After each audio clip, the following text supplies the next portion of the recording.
Welcome back to Body Talk with Becks. This week is the second half of my conversation with Kirsteen, all the way over in Scotland, and I really enjoyed both parts of this conversation. I think I learned a lot about the health system over there and about how bladder exstrophy patients really can be born with the same birth defect, but it can affect our lives so differently. So I hope you guys enjoy this as much as I did.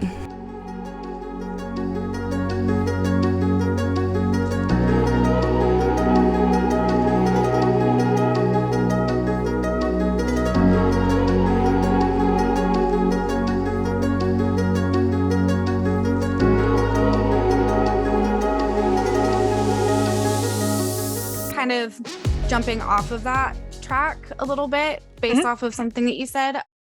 I didn't have really bladder stones or spasms. I only had bladder spasms like after surgeries and stuff. Oh, wow. So you've mentioned them a couple times now. I assume they were more common for you? Yeah. So even still, I'll really randomly get a bladder spasm. So I don't know how it is with you, but my parents were initially told that I'll never have any feeling in my bladder at all. And then the first time I had a full bladder, I remember I was in so much pain and I was like crippled over, and they were like, what's wrong? What can we do for you? And I think I'd eventually said, like, should I try and empty my bladder? And I was in the hospital at the time. I think I was an outpatient.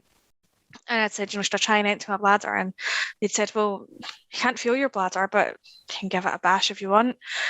And then I did. They got me a catheter in it and I felt better. And everybody was like, you shouldn't feel that, So that's when they realised, okay, she's got a sensation in her bladder, which really surprised everybody because they always said that was another risk of having bladder problems is you'd drink a lot of stuff and you'd never know you needed to pee. But right. I do. So I started, and I don't even know how to explain them. It's literally just like, imagine just somebody just squeezing your bladder or like nails, know how you get pins and needles? Yeah. It's like that, but it's in your bladder. And they can sometimes be a couple of seconds and stop you in your tracks, or they can be a bit longer. And for me, they got worse when I had bladder stones. So I've only ever had bladder stones twice in my life. And each time they were big enough that they needed to do a general anaesthetic to get them out. Oh my gosh. Again, because if you catheterize, you can't really pass them naturally because of how the catheter is, because it's so small and everything like that.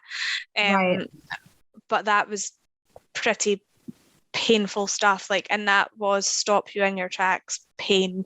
You couldn't stand up, you couldn't lie down, you couldn't sort of do anything. And there are things that you can do, I think, to prevent it from happening in terms of like irrigating your bladder. So obviously putting sterile water into a syringe and then putting the syringe into your bladder. But even for me, I find that quite painful. So to be honest, I should do it more, and I don't do it enough. But yeah, I've been quite unlucky with that, and I don't know how it is for you, but I get quite frequent UTIs, so urinary tract infections, which I find really they can be quite painful as well. I've been fortunate actually this year. I've not had many, but when you get a UTI, I mean, you've got a UTI, don't you? Oh yeah. It's like instantaneous. I know it before, like even the symptoms really hit in full flow. Like, yes, you can just kind of tell, like, oh, I'm going to call my doctor. I should get the medication going, the whole process to get the pharmacy to fill it. Yeah. Because by the time I feel symptoms, it's going to be really bad. I know.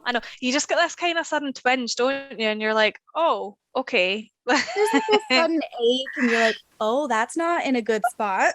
Yeah, you're like, did I sleep funny or is this another infection?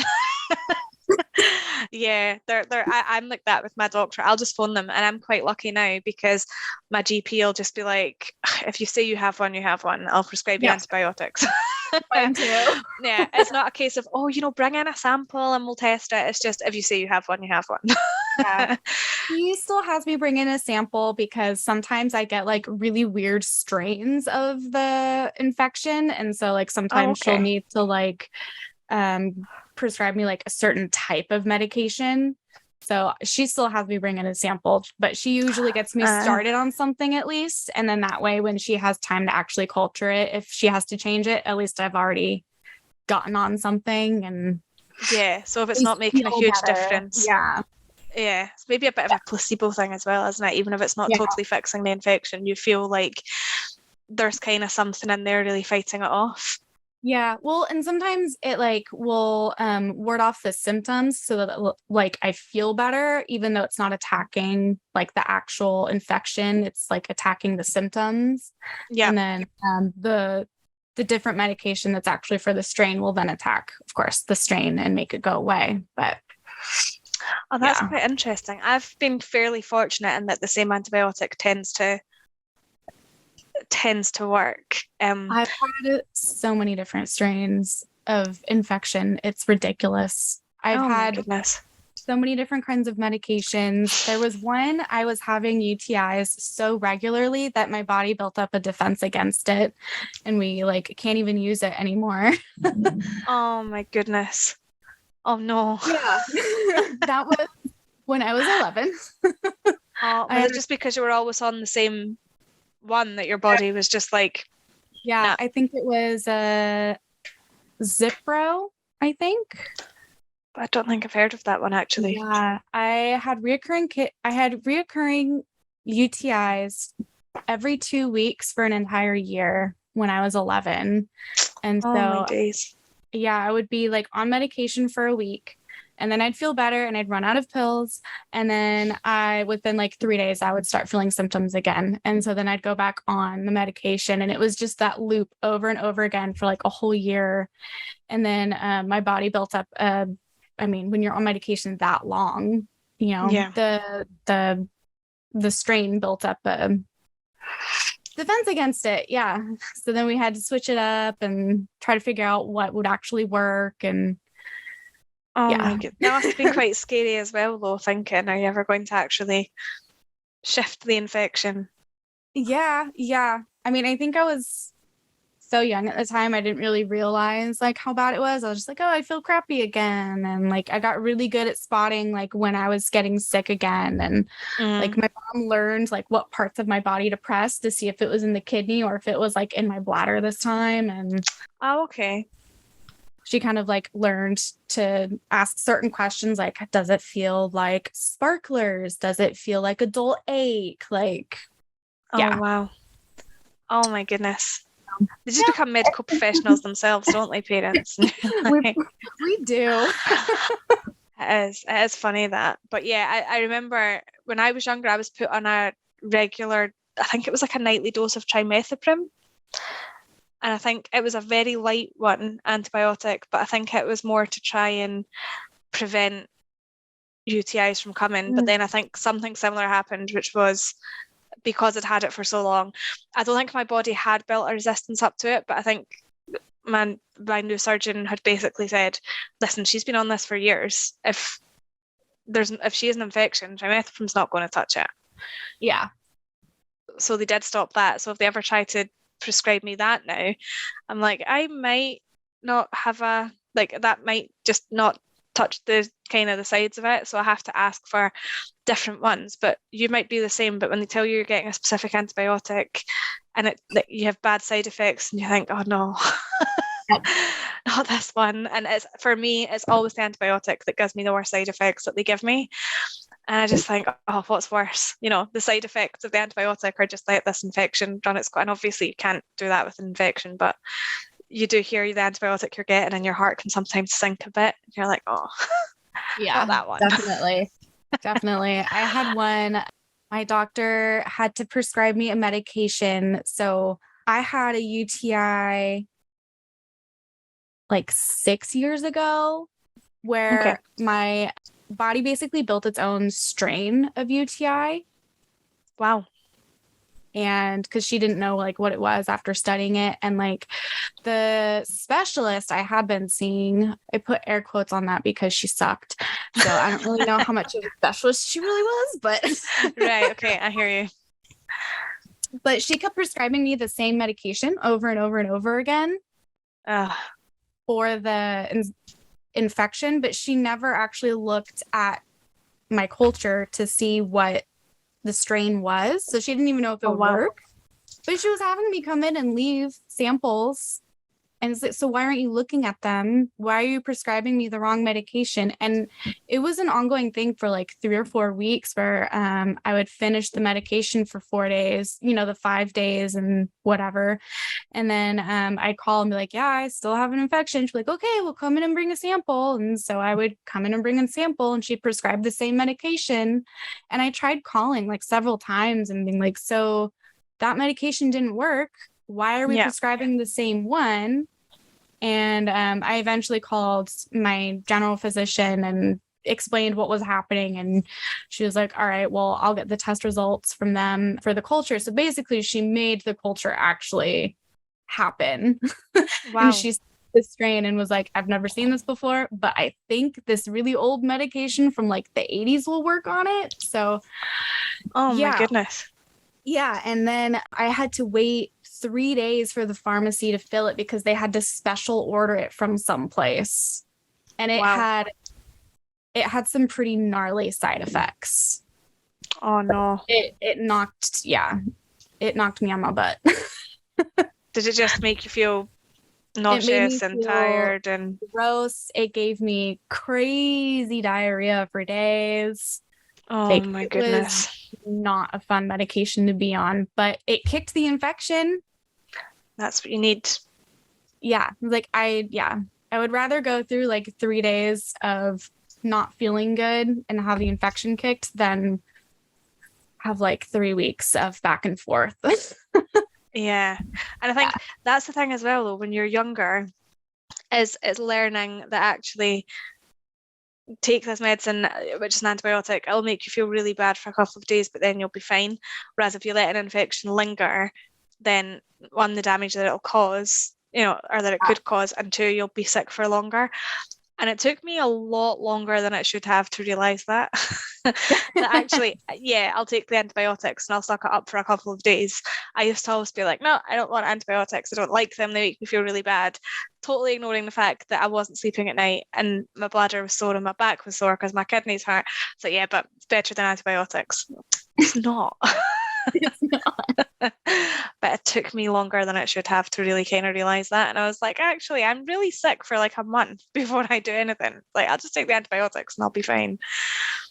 But UTIs are a bit of a challenge. And the annoying thing is they are hard to avoid, especially, you know, if you self-catheterize, they can be quite challenging. But actually in the UK, so you can phone your GP and you don't pay for prescriptions or anything in Scotland because it's under the NHS, so the GP will just prescribe you your antibiotic free of charge. But I had it like during a bank holiday, so I think everywhere was shut for a few days, and I remember I'd said to my husband, I was like, this one's going to be bad, I need to order antibiotics. So the pharmacy can prescribe them here as well, so you can phone a pharmacist and you can tell them your symptoms and they can generally prescribe them. So phone my pharmacist, and they had said, they'd said, are you seeing blood in your pee? And I'd said, well, I self-catheterize, so sometimes you can if your stomach's been a bit irritated and things. I went, so I've not. I went, but if I do, that's not necessarily signs of an infection. And they went, if you self-catheterize, we can't prescribe you antibiotics. And I was like, but surely, like, I'm the highest risk of having a UTI. And they went, you need to speak to your GP. And I was like, but they're closed and I'm in pain. Oh, we can't prescribe you. So I thought, that's fine, I'll try another pharmacy. So I went to which was a bit cheeky, I won't lie. But so I went to another pharmacy and I was like, I'm not going to say that I self-catheterize. So they'd said, you know, why do you think you have a UTI? And I went, I've got pain in my lower back and my bladder hurts. And they said, well, if you're displaying symptoms, you need to go to your GP. And I was like, but why would I come for antibiotics if I wasn't displaying symptoms of a UTI? Like, what? And I just thought, this is infuriating. So I remember there was a couple of days of like intense waiting for I can't even remember why they were shut, but it was a couple of days of intense waiting of being like, I just want antibiotics. I'm being so dumbfounded by the fact that if you self-catheterize, it can't be prescribed for you. I just remember thinking, really? Yeah. I do. I remember thinking, that's crazy. I mean, not normally, like our pharmacies and stuff are brilliant, but I remember when I came off the phone and had to tell that to my husband, he was like, "Are you sure that's what they said?" Yeah, unfortunately. So yeah, that was a bit of a funny one / a massive frustration for me, because you think, who made that rule? Yeah. The highest risk, let's not let them easily access the antibiotics. Like, really? I don't know. There'll be a reason for it somewhere, but I was too sore and annoyed to ask for it. I was like, okay, bye, and then hung up. Well, maybe that's something we can look into changing. Exactly. Yeah, we'll start a petition. We'll campaign for it in the UK. I'll sign it. Thank you very much. I have my first signature. Get it on social media. I'm sure I'll find somebody else. Maybe I was just really unlucky. You just had someone who was not wanting to do their job that day. I don't know. I know. It was like late on a Friday evening. They were probably like, no, that's a lot of paperwork. Yeah. They were probably like, we're so close to being out of here. Friday night drinks. Yeah. What time will she even come and pick it up? Right. I live round the corner. I'll be there in a minute if you just give me a prescription. I was like, I'm not trying to just get drugs or something. Like, antibiotics. It's not anything. I'm not make anything out of that. Yeah, exactly. Like, what am I going to be doing? Selling like some weird UTI antibiotic? I was just about to say, who would want to buy that? And then I realized others self-catheterizing. Well, I was going to say other people who self-catheterize who are desperate for antibiotics. Just to side note that we do not recommend anybody to consider that. But yeah, I do remember being like, this is ridiculous, and then having to wait a few days to get them. So strange though, isn't it? Highest risk. Yeah, that is most difficult. I know. So what are some current things that you still do for your bladder exstrophy? Like, what are some things that you still either like consistent maintenance or anything like that? So obviously every day I have to use a catheter to void my bladder. So I have no control over my bladder apart from catheterizing. Generally we say every 4 hours, but as I kind of touched on earlier, I have feeling in my bladder. Mm-hmm. So if I don't feel like I need to go, I won't go. If I drink a lot, I'll go more often. So I do that. Obviously I should kind of irrigate my bladder more with sterile water, but I don't do it enough, and I should say I should do it more, but it's time consuming and it's painful. And there's still a little bit of that stubborn child in me that's like, I'm not doing it because it's uncomfortable. But I should do that. And generally speaking, it's just kind of like yearly checkups with my doctor. So just to get blood tests to check my kidneys are still okay, your ultrasound and your x-rays on your bladder and kidneys, just to check that they're all still okay. And then for the first time, at least that I remember, I had a cystoscopy last year. And they had originally wanted to put me under general anaesthetic for that, and I cried for about 3 nights straight because I didn't want to go to sleep. And then I had another thing I should say was I'd never met the surgeon that had wanted to put me to sleep to do it, and I was like, I don't trust, just based on past experience, not that I don't trust doctors, that's not correct at all, but you want to meet the doctor that's going to have you on the operating table. Mm-hmm. And I don't think that's a big ask. And so I'd said, can she phone me? I just want to talk to her. So bless her heart, she phoned me, and I'd said, I've never had this done before. I don't know why you want it, and I am terrified of general anaesthetics, like to the point that if you were to tell me now I had to get one, I'd burst into tears. And then she said to me, what size of catheter do you use? So that's obviously to determine the size of the channel from my trough and off into the bladder. Right. So I told her what size I used, and she went, you could be awake for that. So I was like, I'll come in tomorrow if I can be awake. And it was all fine. So I went in and I had that done, and it's to be a yearly thing. But I remember walking in, because it's still in an operating room, and I remember walking in and thinking, maybe I should have gone to sleep for this. It's like, this is scary.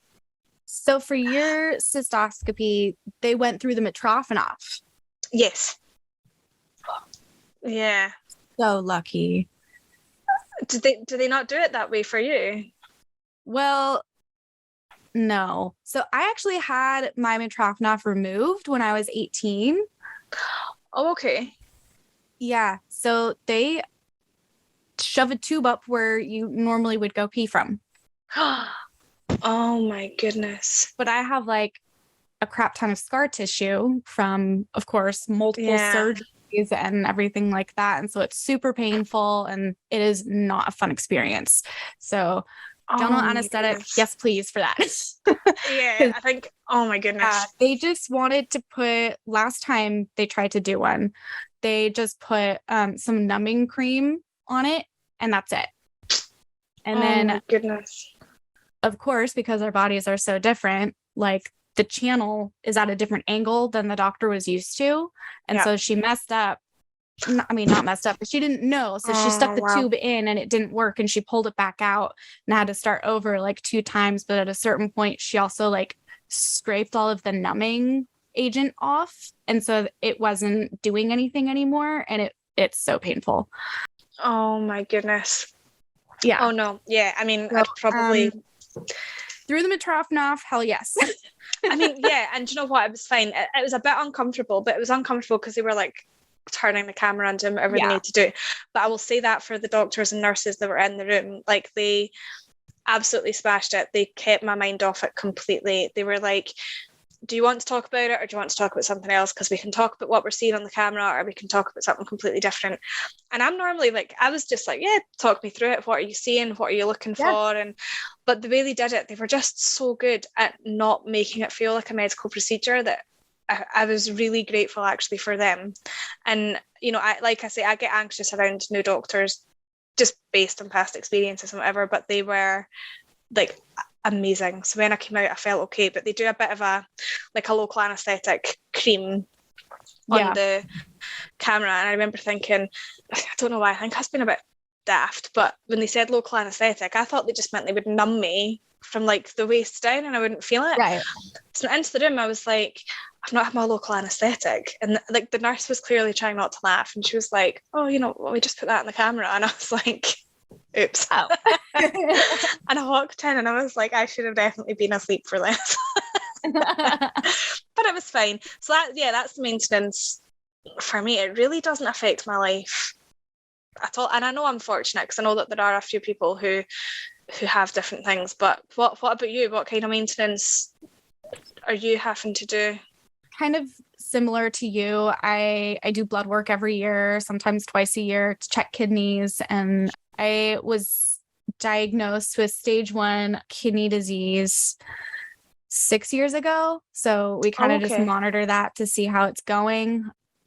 I started working with a nutritionist this last year to make sure I'm eating foods that are good for my kidneys and avoiding things that are damaging to kind of like help with that.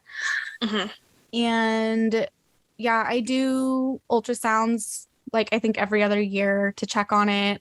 They also check on my kidneys because I had a scar on one of my kidneys from a really bad infection that I had. And so they just check on the health, make sure it's healing properly and that kind of thing. So lots of similar, just maintenance, making sure everything's going to be okay for the future. Nothing's getting worse, that kind of thing. Yeah. Somebody I know actually referred to it as an MOT, and it's so true, isn't it? It's just, I don't know if that's what it's called in America, actually. Oh, what? An MOT? It's like, I feel like I'm opening up your eyes to... So basically every year in the UK, like you have to get your car taken to have its MOT, and it basically just checks everything in the car and makes sure that it's still safe to drive. I don't know if you do that. Do you not have that in America? No? Well, I mean, we used to have to get our smog checked like every so often. No, it's not like that. It's basically just like an annual health check of your car, but it's a legal requirement as well. And I'm sure, it's every year.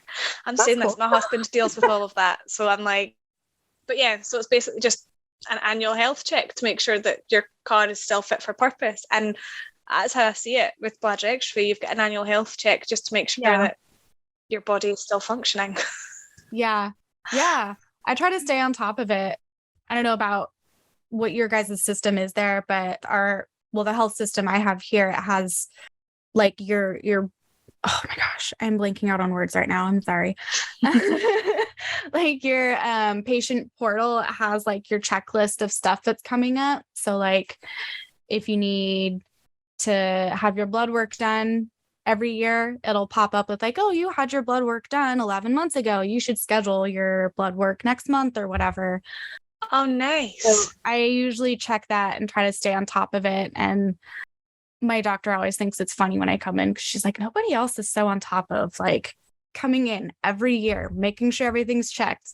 Well, if I don't, something's going to go wrong. Yeah. And it would be typical, like the first time that you think, I'm okay, I'll give this one a miss, then you'll get sick. Oh, That's funny. We don't have anything like that here. We just kind of get like an appointment out from the NHS to say that you're scheduled in to be seen at a certain time. Generally, if you don't hear from them, you can maybe phone up and just check, but it's quite good that way because you're just always on the system. So I think however it works is it gets to a year and they fire you out a letter and they put an appointment in place for you. So I don't know what one would be better, if it's better to be in control and to be able to be like, this is when I need my bloods done. Because sometimes a lot of time will go by and I'll be like, has it been more than a year since my last ultrasound? I can't remember. But yeah, it's not too high maintenance really then for either of us, is it? Yeah, luckily. Yeah. Yeah, we are fortunate, I think, with that. At least because you hear of other individuals who maybe do have it, they've had different procedures or whatever. And like I always kind of say that when I speak to parents of people with bladder exstrophy, is like no case is the same. There's lots of similar experiences, and we've lots of similar experiences, but if you really got down to the nitty-gritty of the actual medical terms and things like that, it's probably loads of differences. And outcomes and whatever, and I always kind of say that to extra parents, like not to scare them, to be like, it might not be as easy, it wasn't easy, but it might not be as simple when they get older as it is for me, but also you'll be hearing a lot of horror stories right now, and it doesn't mean that it's going to be like that. Everyone is different. Yeah. And it's not all going to be bad. No, and it's really not. And there's the honesty of being like, there's going to be some really bad times. But like we've said before, I think that shapes you, as a person. And I don't know if you ever do this, but you kind of look back and go, oh my God, I've actually come through a lot of stuff. Oh, yeah. Like, yeah. You feel awesome, don't you? You're like, wow, I did that. Not I did that like myself, because obviously we both had support, but you just look back and think, God, we've done a lot. Yeah, been through a lot and came out the other side. Yeah, and both, with a kind of positive perspective and like a good outlook on life. We've had some hard hands dealt to us, but it is what it is. So yeah, I wouldn't change it. Yeah, I wouldn't change anything either. So, do you want to tell us about how you got into fundraising?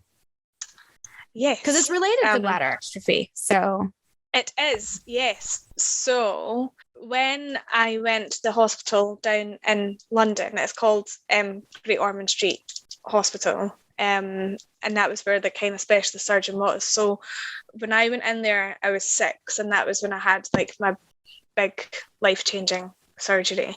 And I remember walking in and being terrified because I was getting a general anaesthetic. But one thing that had really surprised me was when you went into that hospital, it didn't feel like a hospital. Like, one, it didn't smell, and you'll know what I mean when I say that. It didn't smell like a hospital. And that was weird. And that was the first thing I remember thinking, was it doesn't smell like a hospital. The second thing I remember thinking was, all these kids are happy and smiling. All of them. They were, the patients were playing with their brothers and sisters. And I remember thinking, what's going on here? So I was instantly, I wouldn't say impressed, because I was 6. I don't know if a 6-year-old can be impressed by something, but it had an impact on me, if you like. And then, so basically, I got up to the ward, and I was placed in a bed next to a little boy called Alex, and he was being treated for cancer at the time. He was going through cancer treatment, so it was different illnesses and obviously different surgeries and things like that. But if you're a sick kid in hospital, you're next to another sick kid. You start talking, don't you? And again, you don't care when you're a kid. We weren't going to be like, you've not got bladder exstrophy, and he wasn't going to say, you're not getting cancer treatment. It was, we're both here. This sucks. Who are you? Hi, and so on. Yep. So we became really, really close, and his parents and, well, his dad and my parents became very close, kind of supporting each other as well. And he got discharged from the hospital about 2 weeks before I did. And before he left, he got me a massive teddy and a really nice card that said, "Get better soon, love, Alex." And I had been really upset. That sounds really selfish, doesn't it? I was upset he got out of hospital. And I don't mean it like that, but you lost your friend, didn't you? Yeah. So to kind of cheer me up, so my dad used to be in the police, and he used to always talk to Alex about flying up in a police helicopter. And so to cheer me up, Mum and Dad had arranged for Alex to come to Scotland and to do the police helicopter thing and everything when I get out. So when I got out, I think it was about 2 or 3 days before he was due to come, that we got a call to say that he was dying. And after a long and kind of hard fight with cancer, he passed away in his own home. And I think it was then that I remember, I don't know what it was in me, but I just thought, how come I get better and he didn't? And then there was just something that thought, if I raise money, if I fundraise, maybe another child that wouldn't die, because the hospital would have machines. And I don't know why I thought it. I don't know if when I was in hospital I was hearing of other people making donations, or because you hear about, donations of PlayStations and of games and whatever. So I think it must have come from that.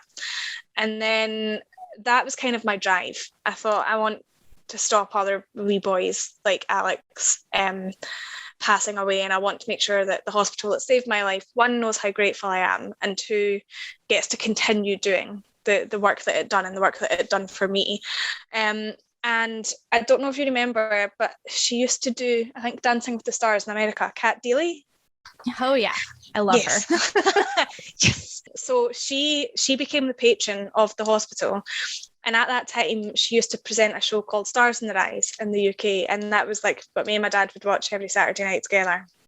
So my dad was like, well, why don't you write to the fundraisers at Great Ormond Street and see if tell them that you love Kat Deely and that you were a patient and da-da-da.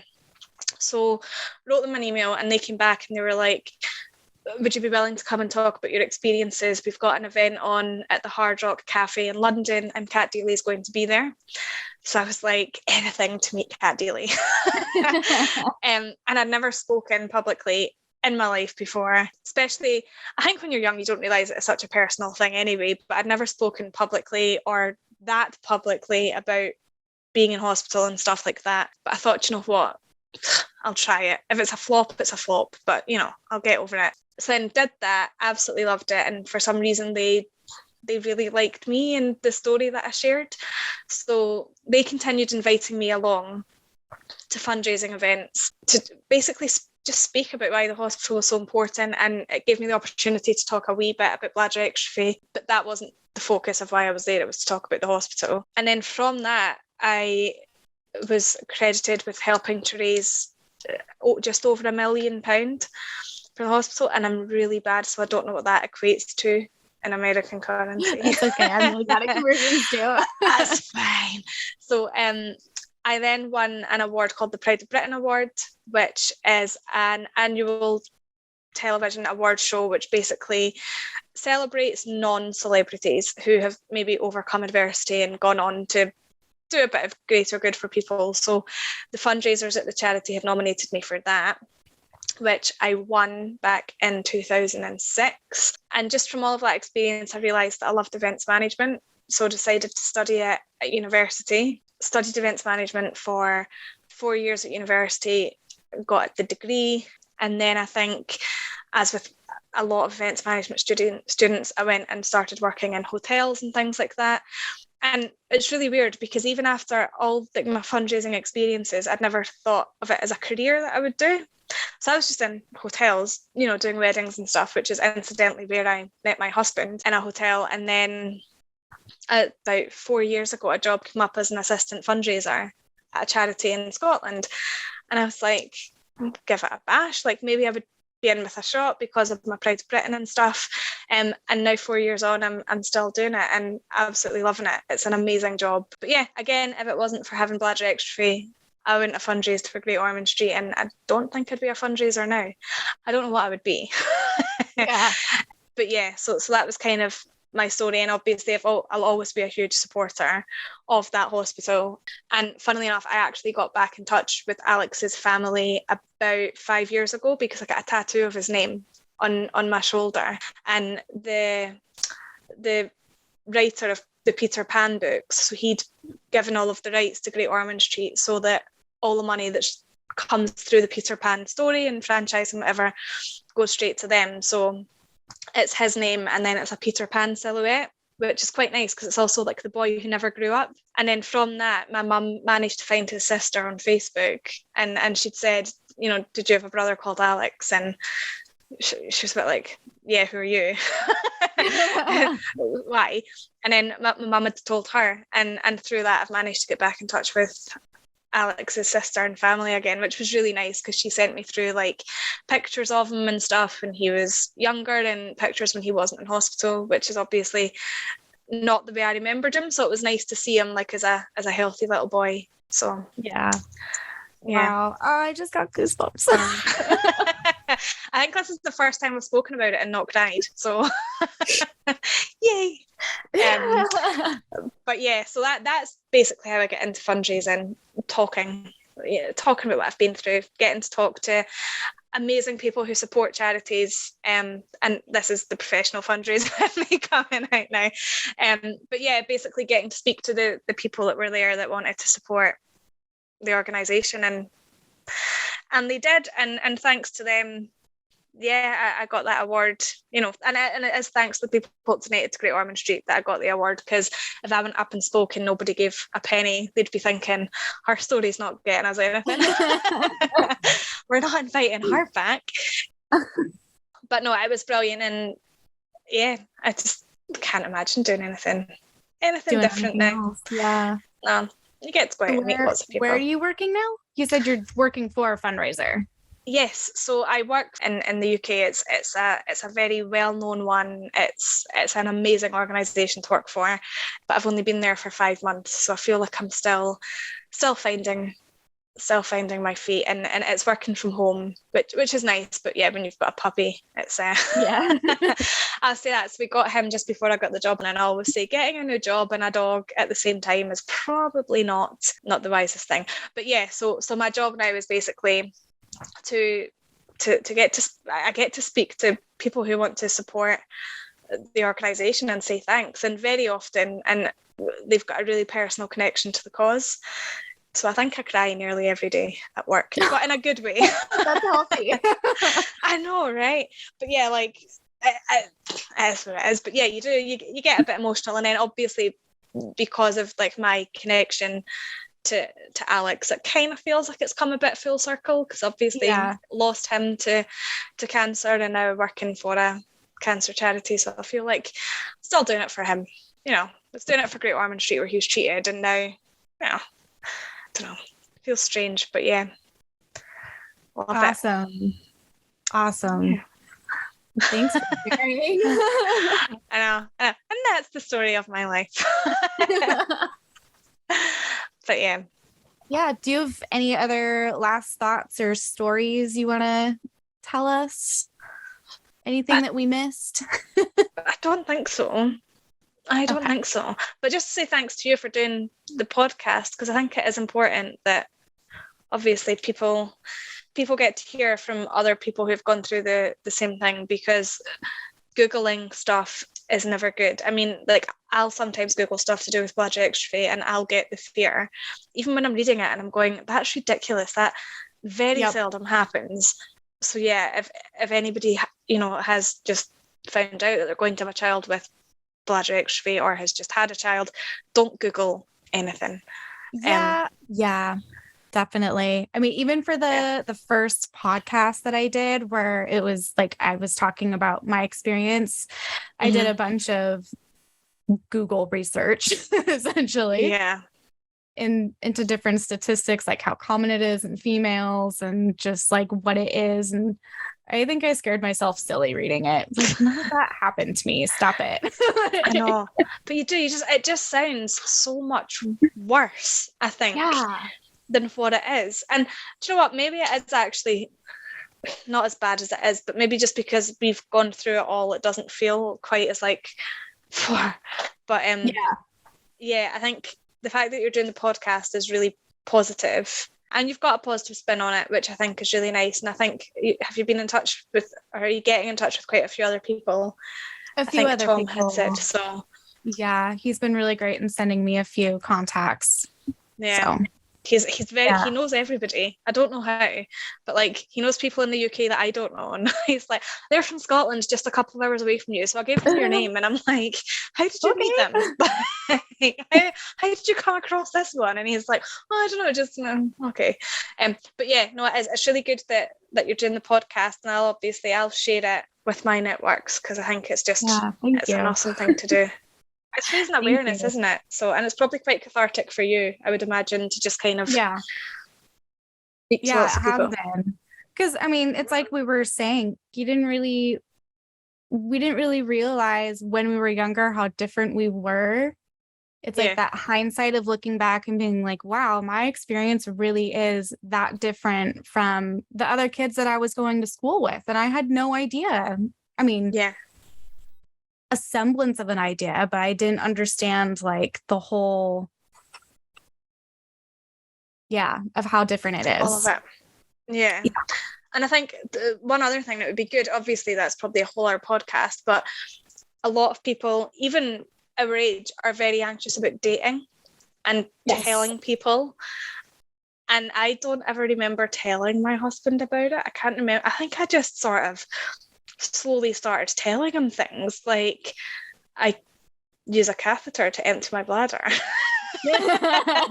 Like really casual first date talk. I like the eyebrow flick that went with that. I know. I feel like if you could just have a picture of that. But yeah, like, and I've always said, like, obviously it's not always been plain sailing and like dating, but I always say, like, if somebody doesn't accept you for like who you are and what you've gone through, then do you really want them to be in your life? Yeah, I think dating is quite a big thing for people with extra. Maybe it's just the way I was brought up, but just tell people and see if they don't like it. They don't like it.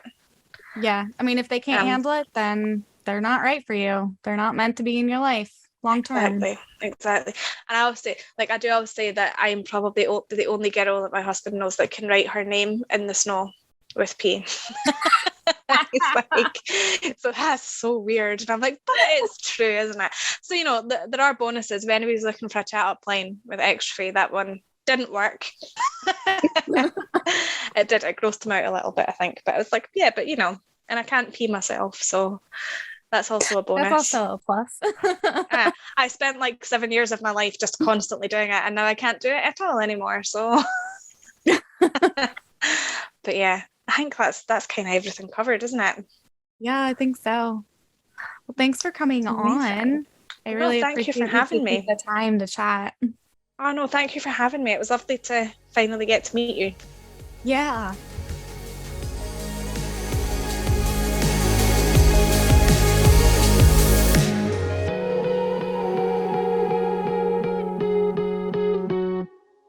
Thanks for listening to this week's episode of Body Talk with Becks. I hope you found it informative and as enjoyable as I did. It was really a pleasure talking to Kirsteen. If you did enjoy this episode, please leave me a review on Apple Podcasts or wherever you listen to podcasts at. To help me with this podcast, please consider becoming a patron on patreon.com.